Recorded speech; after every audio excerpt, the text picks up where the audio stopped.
and its companion, 2 heavyweight. Yeah, some really great stuff on this one.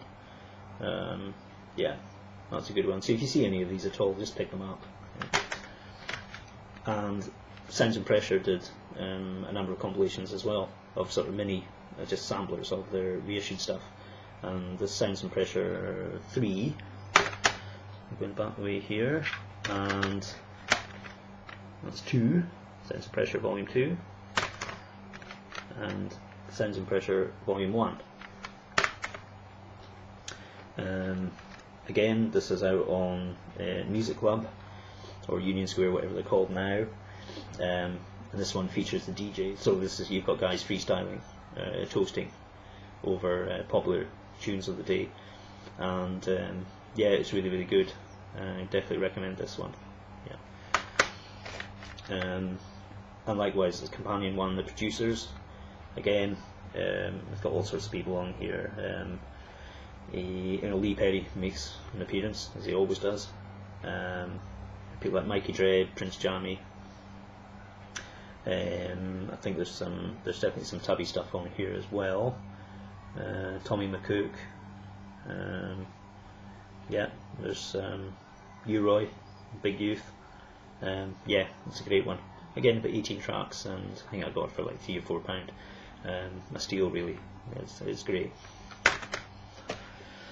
And next one up is, and it's got an awful cover. This one came at Rhino Records. So I think it's from the States, this one. But it's got a terrible cover, but the music in it is really good. Again, filled in quite a few gaps for me. There is quite a fair amount of filler, but there's enough good stuff. I don't know whether you can still actually get this or not. I'm not sure, but yeah, I quite like this one. As I say, there is a fair bit of filler, but the good stuff is great. One that is almost certainly completely out of print is Return to Umoja, and this was actually on the Conqueror label, which was a sort of sister label of the rave label Kicking, and they reissued a few reggae things, I think. Well, this is certainly one of them anyway, and it features mainly tracks that were released on Dennis Brown's DEB label in the late 70s, and yeah, it's really nice, really good. But as I say, probably impossible to get hold of these days. But yeah, I like that one a lot.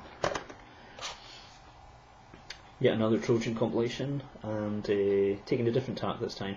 Dancehall 69, 40 Skinhead Reggae Rarities, and this is basically a double CD of tracks that were popular in the UK with skinheads, because, unless anybody needs to be told again, the original skinheads liked reggae. They were big reggae fans, essentially because skinheads were an evolution of mod, basically.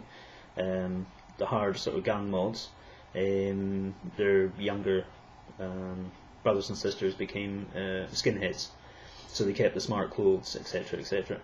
When the original mods had sort of mutated into hippies or whatever, there was a residue of people a sizable number of people who kept up with the more working class dressed up look, and those were the skinheads, and so more working class, sort of less dandyish than the mods, but definitely there is absolutely a link between skinheads and mods.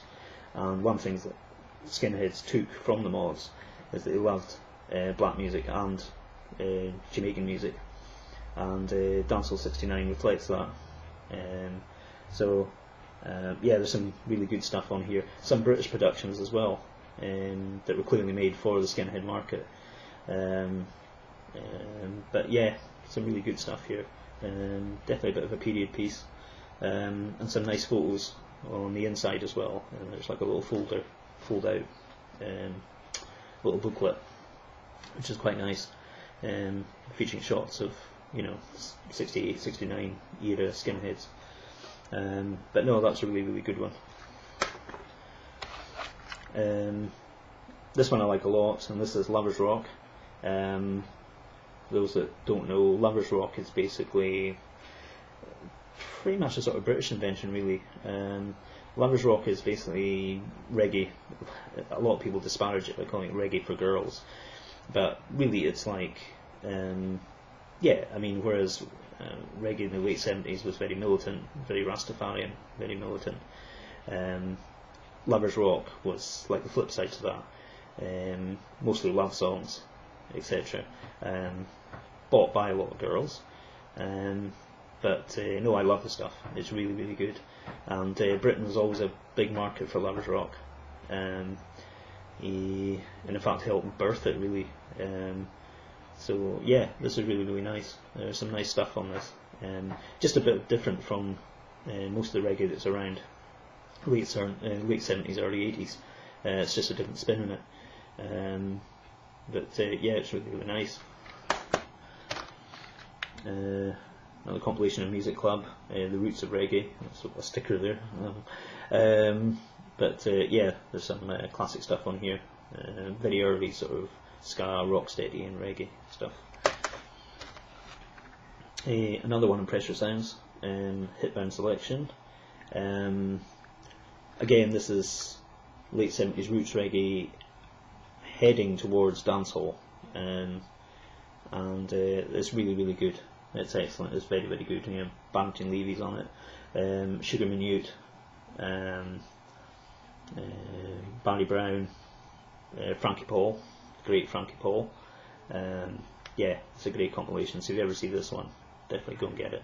It's called When the Dancers Were Changing, and because they were becoming less sort of fixated on Rastafarianism and more streetwise dancehall, so less sort of political and more concerned with the day-to-day living in Jamaica. So yeah, it was really, really good.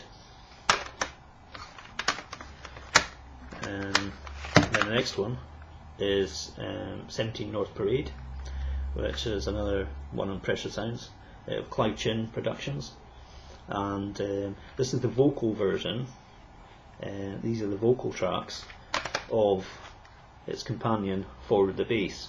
And Forward the Bass is the dub versions of these tracks, which is quite neat, or the dub versions of some of the tracks, which is quite neat. So it's nice to have them both together. But this is really good, dub from Randy's and Clive Chin Productions. Really, really good. Some very, very strange stuff on here. If I remember rightly, I'm trying to remember. I can't remember which one it is. I think it may be Extraordinary Version.